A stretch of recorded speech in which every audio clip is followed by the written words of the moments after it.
Hello YouTubers, Alaska Prepper here. I was going through my daily ritual of taking a look at a few articles that pop up here and there, and I found this one which I think is pretty interesting. It's not a very long article, so bear with me, okay? It may be a dry subject for some people, but there is definitely a point to what I'm about to read to you guys. And the title of the article is Feds Collect Record Taxes Through November and Still Run a $305 billion deficit. Okay, I will leave the link to the two sources that I am citing or that I'm using at the very bottom of my description. Okay, so whenever I leave a link to whatever sources I use for a video, I always leave them at the very bottom of my description. Okay, so you can just go through everything, just go all the way to the bottom and you'll see the links there. Okay, so here we go. The federal government collected record total tax revenues of $458,653,000,000 November, the first 2 months of fiscal year 2019. And this is according to a monthly treasury statement. Even with these record tax collections, however, the government still ran a deficit of $305,394,000,000 for the first 2 months of this fiscal year. For those of you that may not know, the fiscal year that a government uses, as far as instead of a calendar year, they use a fiscal year. And I know this is pretty simple information I'm giving you here, but some people may not know this, so that's why I'm saying this. So a calendar year is obviously from the 1st of January to the 31st of December. However, a fiscal year runs from the 1st of October to the 30th of September. Okay, just so as you all know. All right, so $458 billion in taxes. The government spent $764 billion. All right. The record $458 billion in federal taxes in October, November of fiscal year 2019 was up $5.2 billion. So we collected more. The federal government collected $5.28 billion more dollars in taxes during that time frame this fiscal year than they did last fiscal year. Okay. And here's a chart that shows you how much they collected up and down. And you can see that during this time period, we've collected the most in taxes. The federal government has collected the most in taxes that they've ever collected, or at least since 1988. And I'm pretty sure that they've ever collected. Okay. And I understand some people may say, well, you're not adjusting for inflation and this and that. Okay. But we're talking about nominal terms. Okay. Although the total federal taxes collected in October, November set a record, individual income tax collections did not set a record. In October, November of last year, the federal government collected $231.4 billion in individual income taxes. In October, November of this year, the federal government collected $222 billion in individual income taxes, a decline of about $9.2 billion. Corporation income taxes, Social Security payroll taxes, excise tax, and customs duties all increased in October and November of fiscal 2019 compared in October, November of fiscal 2018. In October and November of fiscal 2019, the Treasury collected $6 billion in corporate income taxes compared to $1.4 billion collected in October and November of fiscal 2018. Wow, so they collected a lot more in corporate income taxes than they did last fiscal year during the same time period. That is an increase of $4.89 billion. It is also despite the fact that in November of this year alone, the Treasury collected $1.6 billion in corporate income taxes. In October of this year, however, the Treasury collected $8 billion in corporate income taxes. Holy smokes. In October and November of this year, the Treasury also collected 11.8 billion in customs duties. Wow. In October and November of last year, it only collected 6.4 or 6.5 billion in customs duties. That meant that from October to November period last year, the October to November period this year, customs duties are up $5.3 billion or 82%. So why does this all matter, ladies and gentlemen? I think the takeaway from this article, and like I told you, it's a short article, the takeaway is very easy to see, okay? The takeaway is that not only has the federal government collected the most income taxes for the first 2 months of a fiscal year ever, all right, in nominal terms, all right, but that we still ran a deficit of more than 50% of what we collected. So it's like I'd stated in previous videos, our debt has to continually, or let me put it this way, continuously, not continually, continuously increase in order for our economy to, I guess, stay alive, all right? Lack of a better term, right? So our debt has to continuously increase in order for our economy to stay alive. And this is pretty incredible. We collected 458 billion and we spent 764 billion. That is incredible. It's like, for example, put it in the terms of your household. Let's say if every year you made $458,000, all right? And I mean, you'd be pretty well off, you know, if you made that much. But let's just do that so we can put that in just real simple terms. Let's say that in your household, every year you earned $458,000, okay? But then let's say that every year you spent $764,000. How long do you think you would last before you lost everything? Okay? That's my point, is that you cannot go on borrowing forever. All right? It doesn't matter who you are. It doesn't matter how big your military is. It doesn't matter how many federal employees you have. It doesn't matter. You cannot go on spending more than what you bring in forever. Okay? You cannot continue to get a new credit card to pay off the old credit card forever. Eventually, there will come a point where you will not be able to get any more credit cards. All right? And even if you are able to get more credit cards, they will not have enough of a balance on them so that you can use them. All right? So it just cannot go on forever. So why am I talking about this? This is a prepping channel. Well, ladies and gentlemen, it states here that taxes on individual income tax dropped, okay, from 231 billion to 222 billion. Okay, that could very well be true. But let me ask you this. If the taxes on the individual dropped and the taxes on corporations increased, how do you think, and let me go ahead and just pick one corporation, like one business. All right, let's go ahead and pick, I don't know, let's pick a bread maker, okay? You're a bakery and you're a bread maker, okay? So individual taxes dropped, but let's say the average person in a community, let's say their taxes dropped, right? But the bread maker in the community, let's say the bread maker in that community is the largest corporation in that community, okay? And I'm trying to make this really, really simple, okay?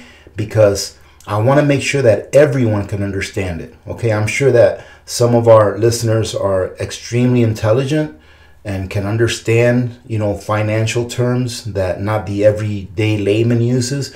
But I want to make this understandable for the layman, all right? That way, when you hear these things on the news or you read them in news articles, you can know what it is that you're reading, and you can read between the lines, all right? And having critical thinking skills allows you to want to do your own research and not believe everything that you hear, okay? So that's why I'm trying to bring it down to a level where everyone, all right, can understand what I'm saying. So let's say you live in a small community, and let's say that in that small community, the biggest business is the bread maker, okay? You have a bakery and they make bread, okay? Now, let's say that that year, everyone in that community, their individual taxes was lower, all right? Just like in the case of this article I just read, right? Their individual taxes were lowered, but the taxes to the bread maker, to the bakery, went up, okay? What do you think is going to happen to the price of bread? Do you think that the bread maker is just going to absorb that increase in taxes? Do you think that that bread maker is just going to pay that out of their profits? No, ladies and gentlemen. The bread maker is making bread for one reason and one reason alone, okay? A lot of people may want to lie to themselves and say that the bread maker, all right, or the rancher or the potato grower, a lot of people may want to lie to themselves and say these people are in business because they love to feed people. Ladies and gentlemen, there is a difference between a business and a hobby, okay? A business is meant to make a profit. A hobby is because you like doing what you're doing, all right? I have a YouTube channel. This is my hobby, all right? You can say that I earn revenue. However, after taxes and after doing my giveaways, I earn almost nothing, if nothing at all, right? So it's a hobby for me. I can't make a living doing this, all right? This is a hobby for me. It's a passion that I have. It's something that I do that makes me happy, okay? But if I were doing this as a business, my model, that the business model that I use for what I'm doing would be totally different than what it is now, okay? It would be totally different than what it is now. Same thing for the baker, all right, or the bakery, all right? They are in business to make money. Same thing for the potato grower. Same thing for the rancher. Do you really think that the rancher is growing cows? Do you really think that the rancher is smelling cow poop every day because he wants people in New York City to have a really nice T-bone steak? That is a byproduct of why he's doing it, all right? The rancher may want people to have a good steak that can be sold at a premium in New York City because it will make him more money, all right? But the rancher is ranching, the potato grower is growing potatoes, the baker is baking and selling his goods because they want to make a profit so that they can live, all right, off of their profit. So what happens when the baker in your community, what happens when their taxes go up? Yes, ladies and gentlemen, the price that you pay for bread is going to go up. So your personal income taxes went down, but the price that you're going to be paying for that bread now is going to go up. So did your taxes really go down? Well, I could say that, or people would say that, well, it's up to you whether you buy bread or not. That's true, but we're only talking about one business. What happens when taxes go up for all businesses? All right, for all corporations, all right, because when it starts in the top corporations, it will trickle down, okay? I'm not trying to get into a discussion about whether it's moral or immoral, whether corporations should be paying more taxes or not, so please don't leave comments on that. That's not the discussion. What I'm saying is that, yes, although taxes went down for one class of people and went up for the other class of people, it really went up for everyone, because eventually we will all be paying more for the things that we are using to live on today. Okay, so we will all eventually pay more. Okay, so this here is kind of a smokescreen when they tell you, well, yeah, individual income tax went down, but hey, the price of bread just went up by 20 cents a loaf. So you're paying an additional 10% for a loaf of bread than what you did last year or last month. Okay, so did your taxes really go down? is what I'm asking. So when you read articles like this or hear things like that, like, yeah, your taxes are going down, are they really going down? Because the government is still spending more than what it takes in. Okay, and how long can that last? I really don't know, ladies and gentlemen. We are in unprecedented waters right now. All right, never in the history of mankind has the world been in as much debt as we are now. Okay, and what is debt? Has anyone ever asked themselves, what is debt? Ask yourself that. Pause the video and answer that question for yourself. What is debt? Okay. All right, if you're back after pausing the video and answering that question, this is what I think that debt is. I didn't get this definition from a book. This is what I personally feel debt is. Debt is when you take energy from the future to use it today. Why do I say that? Because let's say that I borrow $5,000, okay? Because I don't have that today. What does it take for me to earn $5,000? It takes me doing something productive to earn that money, okay? Now, doing something productive takes energy, okay? Because you have to feed yourself, you have to clothe yourself, you have to have somewhere to live, you have to have a way to get to work, all right? So that all of that takes energy. Everything that we do in life takes energy. Everything that we use, that we consume, took energy to build, to create. Even this video that I'm putting up right now takes energy. Okay? So when you borrow money, what you're doing is you are promising someone that in the future, you will use your energy to make money to pay that money back. So that's how I see debt. Debt is energy that you borrowed from the future to spend today.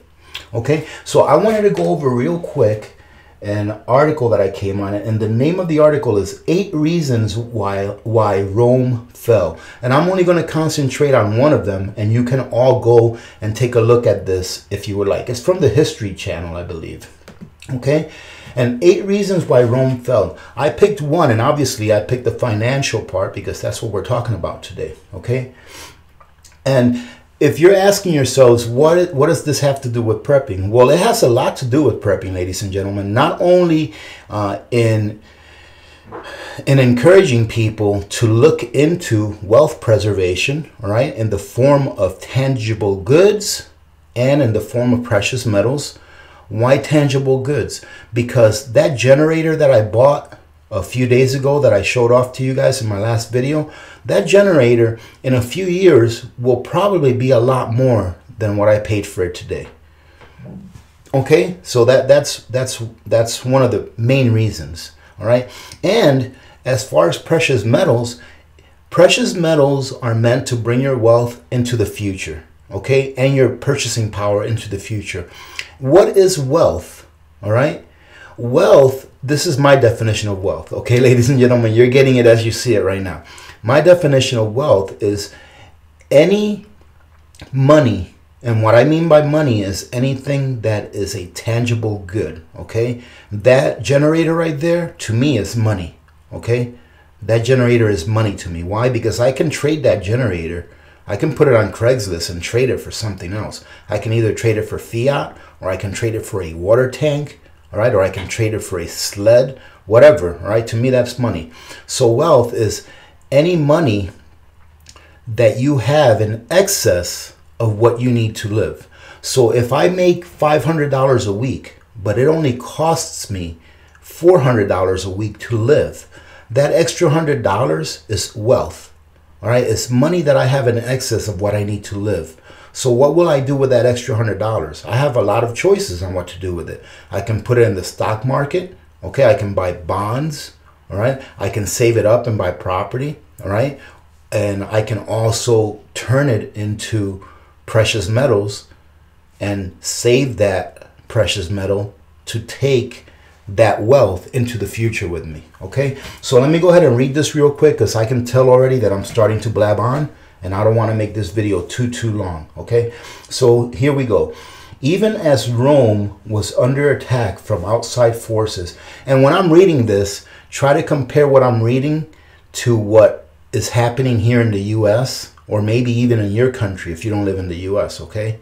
So even as Rome was under attack from outside forces, it was also crumbling from within, thanks to a severe financial crisis, constant wars and overspending, and significantly lightened imperial coffers, meaning that, you know, their money was running out, and oppressive taxation and inflation. Everything I've read so far tells me that if we would change the name Rome to the United States, it would still be a valid statement, okay? So, and oppressive taxation and inflation had widened the gap between rich and poor. In the hope of avoiding the tax man, many members of the wealthy classes had even fled to the countryside and set up independent fiefdoms. At the same time, the empire was rocked by a labor deficit. Rome's economy depended on slaves to till its fields and work as craftsmen, and its military might had traditionally provided a fresh influx of conquered people to put to work. But when expansion ground to a halt in the 2nd century, Rome's supply of slaves and other war treasures began to dry up. A further blow came in the 5th century when the Vandals claimed North Africa and began disrupting the empire's trade by prowling the Mediterranean as pirates. With its economy faltering and its commercial and agricultural production in decline, the empire began to lose its grip on Europe. All right, so the slave part, that I guess doesn't really apply to us today, unless you want to take into consideration that we are all slaves here in the US. Unless you're part of the very, very elite, we are all slaves. Take this into consideration, ladies and gentlemen.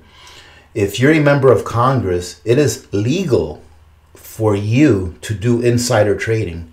It is legal for you to get information about what's going to happen in the market before it is made available to the public. And you can use that information to do trading in the stock market without being prosecuted. It is legal for them to do that. Okay, so we definitely have two classes of citizens here in the United States of America. Okay, and if you don't consider yourself as being a slave, ask yourself this: what happens if you stop working? All right, if you stop working, all right, what happens? Okay, some people may say, well, I own my own land. Okay, well, what happens if you stop paying taxes on that land? Okay, it's not your land.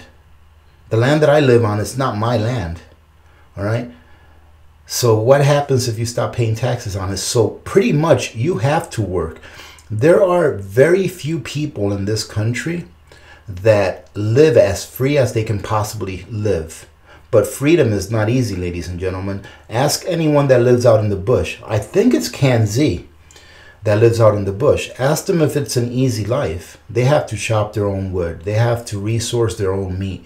They have to grow their own food. Okay, if somebody gets sick, they have to make a treacherous trip to try to get that person to a hospital. Okay, it's not like the hospital is right there. All right, there's no police department. They have to take care of their own self-defense. All right, so freedom is not easy. All right, to me, it's worth it, but it's not easy. So ask yourselves if we are going the way of Rome or if we are not. All right, so I think it's an interesting question. Ask yourselves, is the United States going the way of Rome? All right, and go ahead and leave it in the comments. Okay, ladies and gentlemen, I'm going to go ahead and cut this short because, like I said, I don't want to make this a very long video. So having said that, thank you very much again to all the new subscribers.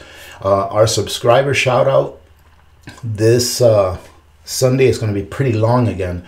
I might break it up a little bit and do some of the subscriber shout outs on Saturday. All right, so that we don't have a 5-minute span of me doing nothing but shouting out subscribers.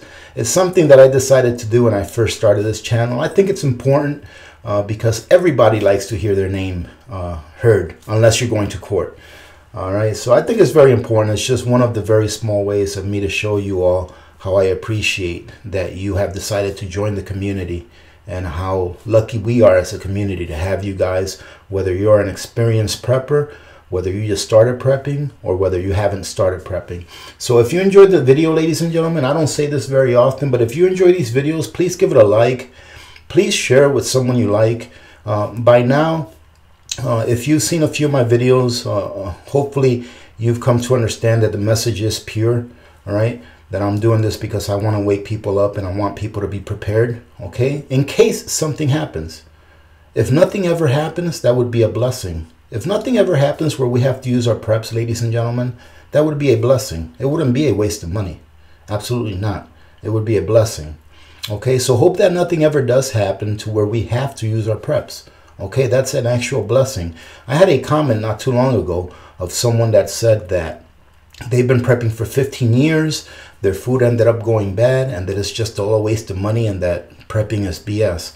That's unfortunate, okay, because that person in turn is saying that them buying house insurance or car insurance is BS because nothing's ever happened. Well, let me tell you something. When I buy car insurance, it's in case something happens. I don't want anything to happen at all. I don't want my vehicle to be damaged in any way. I'll pay the insurance as long as I have to, but I don't want anything to happen to my vehicle just because I'm paying insurance, all right? And if you're prepping properly, you should be rotating your things anyway. But I am getting off course. All right, ladies and gentlemen, remember that if you want to support the channel, it's very easy to support the channel. Let a couple of the ads run through, okay? I appreciate that a lot. Please use my Amazon link, okay? It doesn't cost you any more to use it, and it really does help to support the channel. Okay, if you're interested in purchasing precious metals, please use my SD Bullion link. All right, the channel does get a kickback every time that that link is used to purchase precious metals for the first time buyer from that site. Okay, also, what else? Also, I do have a buy me a coffee link that I set up if you can afford it. All right, if you cannot, then please don't. I'd rather you use that $2 or $3, whatever it is, to prep than to shoot it this way. All right, only if you can afford it. All right, but if you can, I'd appreciate you guys. If you'd like to buy me a cup of coffee, go ahead and jump on there, because the Alaska Prepper does like his coffee. And the other ways that you can support us, if we're doing a live chat and you'd like to throw in a super chat, please, by all means, don't be afraid to push the button. Okay, ladies and gentlemen, also so that you know, especially for the new subscribers, since I'm doing a lot of begging here, I'm going to go ahead and let you all know that a lot of the revenue that I make from YouTube and Amazon and whatever else comes in, you all do know, if you've been watching me for a while, that I use those monies to do giveaways. I think it's a great way to introduce new preppers into the community, all right, and to get people to start prepping, okay? I think it's very important that we do that. All right, ladies and gentlemen, having said that, I hope that you had a wonderful week today. I am excited. The weekend is here. We get to do our live chats, and that's actually one of the funnest things that I get to do all week, is to get to hang out with you guys. Having said that, remember to be good to each other. When good people do good things happen. Remember to reach one, teach one, and repeat. If we all did this, the world would be a better place, and you know that it will be a better place. Many blessings to all of you and your families. This is Alaska Prepper, and I'm out.